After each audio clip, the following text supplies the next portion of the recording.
Why Buffett says doing nothing can make you rich. What if I told you there's a 2,000-year-old principle that explains why Warren Buffett became a billionaire by doing less, not more? You're probably exhausted from the hustle culture telling you to grind harder, check your portfolio every hour, and chase every stock tip that pops up on social media. But here's what's crazy. While you're refreshing investment apps and jumping from crypto to tech to whatever's trending today, Warren Buffett sits at his desk, reads for 6 hours, and simply waits. The man who built a $100 billion fortune doesn't hustle. He doesn't chase. He doesn't panic when markets crash. Here's the shocking truth. The Bible actually teaches this exact strategy. Be still and know that I am God isn't just spiritual advice. It's the foundation of profitable patience that ancient civilizations used to build lasting wealth. The same principle that guided Egyptian pharaohs and Jewish merchants for thousands of years is what made Buffett richer than entire nations. And it has nothing to do with picking better stocks or timing the market perfectly. If you're ready to stop chasing and start winning using ancient wisdom, comment strategic stillness right now. But that's just the obvious part. What I'm about to say is what makes the difference between people who burn out from constant action and those who build generational wealth through strategic restraint. 1. Why crisis creates billionaires. Picture this. It's March 2020. The world is shutting down, and your portfolio is bleeding red. Every financial expert on TV is screaming, "Sell everything." Your neighbor sold all his stocks at a 40% loss. Your brother-in-law cashed out his 401k early and paid the penalties. Even your financial advisor is suggesting you wait and see before the market drops more. But you know what Warren Buffett was doing during those terrifying weeks? He was shopping. While everyone else was running away from the burning building, Buffett was walking through the front door with a checkbook, buying stocks at prices he hadn't seen in decades. By the time the dust settled, he'd made billions while everyone else lost their shirts. This isn't luck. This isn't insider information. This is a 4,000-year-old strategy that Buffett learned from the most successful wealth builder in ancient history, a man named Joseph. Wait. There's something you need to pay attention to if you don't want to lose everything. Joseph's story isn't just Sunday school material. It's the blueprint for every billionaire who's ever made their fortune during a crisis. Joseph was second in command in Egypt when Pharaoh had a disturbing dream about 7 fat cows being devoured by 7 skinny cows. Most people would have forgotten that dream by breakfast. But Joseph understood something that modern investors are just rediscovering. Wealth isn't built during the good times. It's built by preparing for the bad times, while everyone else is celebrating. Joseph interpreted the dream as 7 years of abundance, followed by 7 years of devastating famine. But here's the part that changes everything.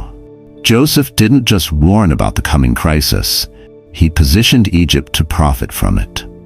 During the 7 good years, while everyone else was living it up and spending their surplus, Joseph stored away 20% of all grain produced. When the famine hit, Egypt didn't just survive. They became the dominant economic power in the known world because they had what everyone else desperately needed. But that's just the surface. What's behind it is what will startle people.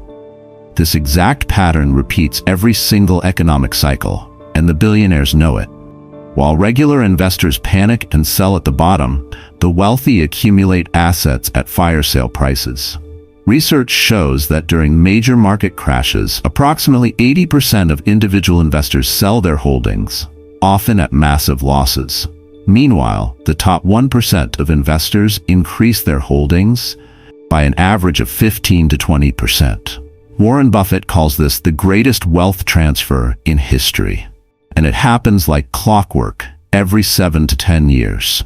During the 2008 financial crisis, when everyone was convinced the world was ending, Buffett deployed over $15 billion in strategic investments. He bought preferred shares in Goldman Sachs at terms so favorable that they were practically guaranteed to double his money. He invested in General Electric when smart people thought it might go bankrupt. The psychology is fascinating and predictable. When markets crash, fear overwhelms logic. People can't think straight. They make emotional decisions based on headlines instead of fundamentals. But crisis doesn't destroy value. It reveals where the real value was hiding all along. Companies that seemed overpriced during the boom suddenly become bargains during the bust. And it's in the next section that many people make mistakes without even knowing it. They think this strategy requires perfect timing or some supernatural ability to predict crashes. Wrong. It requires what Joseph had, the discipline to prepare during abundance for the inevitable scarcity. It sounds simple, but the hardest part is what's about to be told next. The Joseph strategy has 3 phases that most people completely misunderstand. Phase 1. During good times, when everyone is optimistic and spending freely, you build your cash reserves and maintain your discipline. This feels wrong because you're missing out on gains while everyone else is making money. Phase 2. When a crisis hits and panic takes over, you resist the urge to follow the crowd. This requires what Buffett calls the right temperament, the ability to stay calm when others are losing their minds. You don't sell, you don't panic, you wait. Phase 3. When fear reaches its peak and assets are selling for pennies on the dollar, you strike. Not with emotion, but with calculated precision. You buy what you understand from companies you've been watching at prices that make no mathematical sense. Joseph didn't become wealthy by predicting the exact timing of the famine. He became wealthy by being prepared when it inevitably arrived. The same way Buffett doesn't try to time market crashes, he just makes sure he has the resources and temperament to capitalize when they happen. Let me share a teaching from the Talmud about a merchant who kept half his inventory in storage while his competitors filled their shops to capacity. When a fire destroyed the marketplace, only the prepared merchant could serve the desperate customers. His preparation during peace became his profit during chaos. Tony Robbins teaches that crisis doesn't create character, it reveals character. The same is true for wealth. Market crashes don't create billionaires. They reveal who was prepared to think differently when everyone else lost their minds. The Joseph strategy isn't about being smarter than everyone else. It's about being more patient, more prepared, and more disciplined when it matters most. It's about understanding that the best opportunities come disguised as disasters. What's the worst financial decision you made during a market crash or crisis? Just drop one word like sold, panicked, or waited. Let's see how many of us learned this lesson the hard way. And what I'm about to say next is what makes the difference between people who learn this lesson once and those who develop the unshakable temperament that turns market chaos into personal fortune. 2. The monk's discipline. Here's what your typical Monday morning probably looks like. You wake up, grab your phone, and immediately check how your stocks performed over the weekend. Then you scroll through financial Twitter, read 3 conflicting articles about whether the market's going up or down, check your portfolio app again, maybe move some money around just to feel like you're actively managing your investments. By 9 a.m., you've made yourself anxious, second-guessed your strategy, and possibly made a trade you'll regret by lunch. Sound familiar? You're caught in what psychologists call the action addiction, the desperate need to do something, anything, just to feel like you're in control. Meanwhile, Warren Buffett wakes up, makes his breakfast, and sits down with a stack of annual reports. No phone checking, no social media scrolling, no frantic trading. He reads for 6 hours straight, thinks deeply about what he's learned, and then does absolutely nothing with 99% of it. And it's in the next section that many people make mistakes without even knowing it. They think Buffett's success comes from having access to better information or some secret investment strategy. But the real secret is much more profound and much harder to master. There's an ancient Buddhist teaching called right action that perfectly explains Buffett's approach. The Buddha taught that most human suffering comes from acting impulsively, without proper understanding or preparation. True wisdom, he said, lies in the discipline of waiting until conditions are perfect before taking action. Buddhist monks spend years learning to sit in meditation, not because sitting is the goal, but because the ability to be still in the face of mental and emotional turbulence is the foundation of all wise action. They're training what you might call intellectual muscle, the strength to resist the urge to react when every instinct is screaming for movement. But that's just the surface.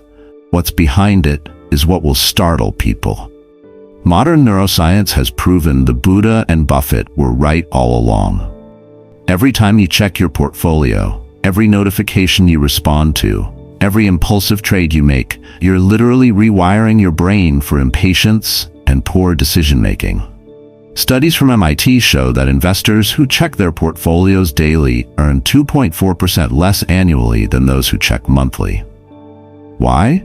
Because frequent monitoring triggers what researchers call myopic loss aversion. You become so focused on short-term fluctuations that you lose sight of long-term value creation. The statistics are devastating. The average investor switches strategies every 3.2 years and holds individual stocks for less than 8 months. They're constantly buying high and selling low, chasing performance instead of creating it.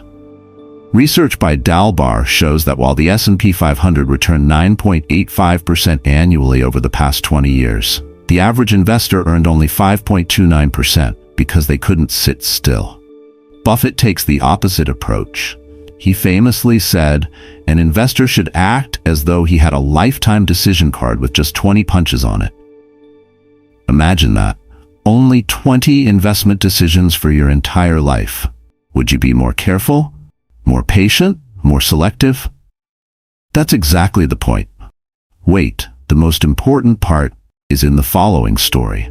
This isn't just investment philosophy, it's a complete rewiring of how you think about success itself. While everyone else is addicted to constant action, Buffett has trained himself to find power in stillness. He reads 500 pages a day, not to react faster, but to understand deeper. He doesn't scroll social media for hot tips. He studies annual reports to understand business fundamentals. He doesn't day trade, he decade trades.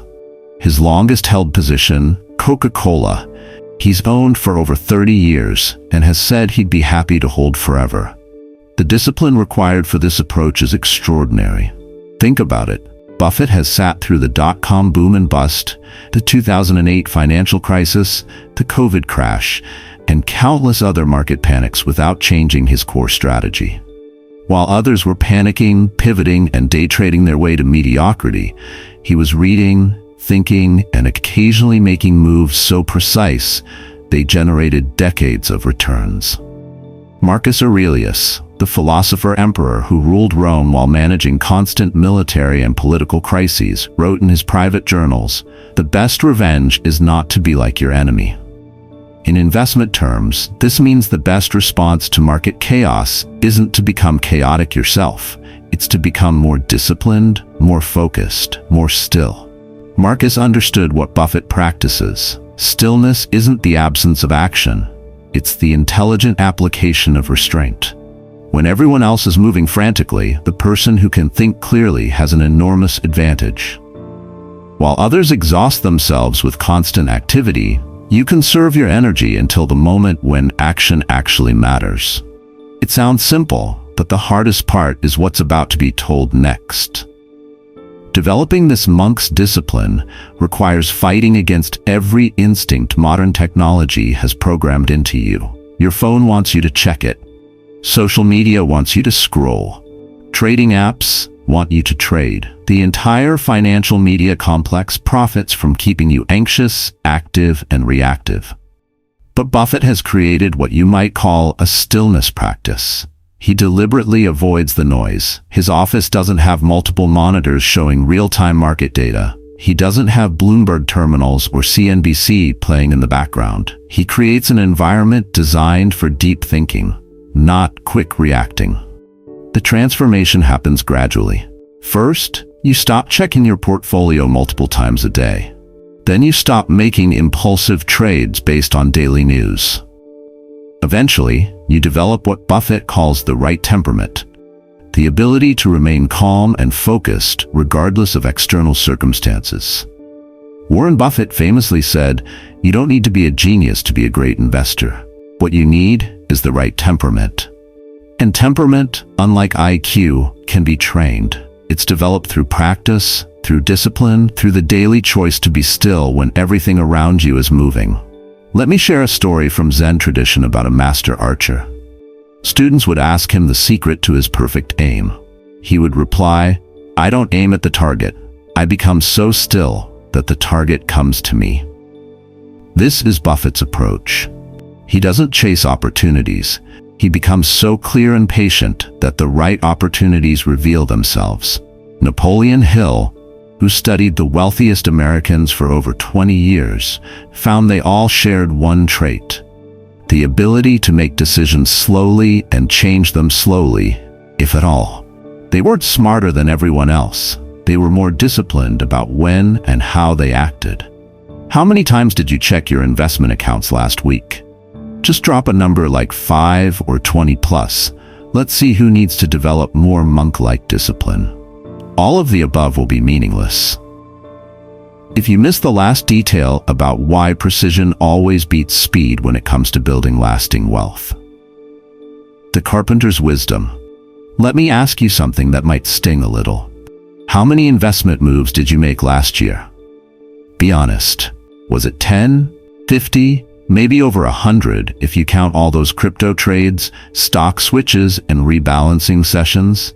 Now here's the harder question. How many of those moves actually made you meaningful money? If you're like most Americans, you probably made dozens of financial decisions but can't point to more than one or two that actually moved the needle. You've been busy, but you haven't been effective. You've confused motion with progress, activity with achievement, and every trade, every switch, every optimization has cost you something. Fees, taxes, or missed opportunities from the positions you sold too early. This is the trap that destroys more wealth than market crashes ever could. You think success comes from doing more, but you're actually sabotaging yourself with too much action. You're trading precision for speed, and it's costing you a fortune. Don't jump to conclusions, because what comes next can change your perspective completely about what wealthy people actually do with their time and money. There's an ancient craftsman principle that explains exactly why Warren Buffett became a billionaire while everyone else stayed busy being broke. For thousands of years, master carpenters have lived by a simple rule: measure twice, cut once. This wasn't just about avoiding wasted wood. It was about understanding that precision in preparation eliminates the need for frantic correction later. A master carpenter would rather spend an hour measuring and planning than waste a week fixing mistakes caused by rushing. This principle built cathedrals that have stood for centuries, created furniture that becomes family heirlooms, and trained craftsmen who understood that excellence comes from doing fewer things with absolute precision rather than many things with mediocre results. But that's just the surface. What's behind it is what will startle people.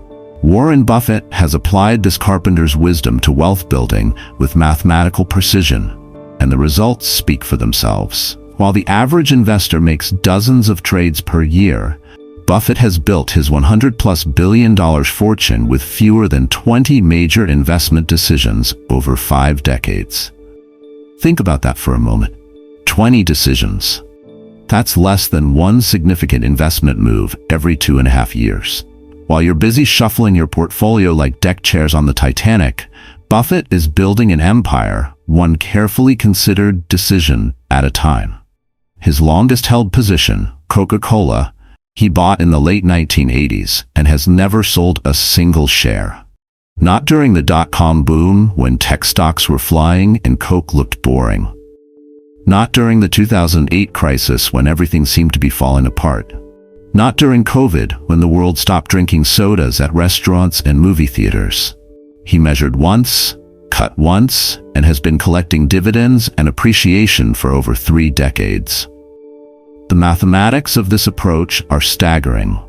Research by Fidelity found that their best-performing accounts belonged to investors who had either forgotten they had accounts or were literally dead. Why? Because they couldn't trade. They couldn't second-guess themselves. They couldn't get distracted by the latest hot stock or panic during market downturns.